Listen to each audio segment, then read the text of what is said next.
Attention all GMC Sierra and Chevrolet Silverado owners.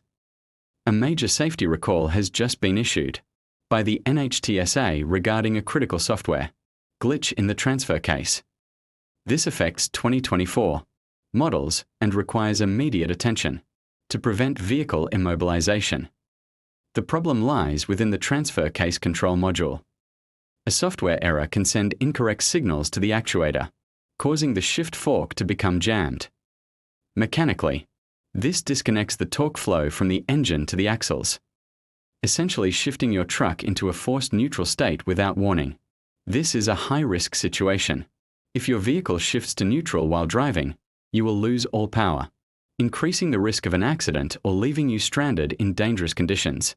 If you own one of these trucks, contact your dealer immediately for a professional diagnostic, scan and the necessary software update.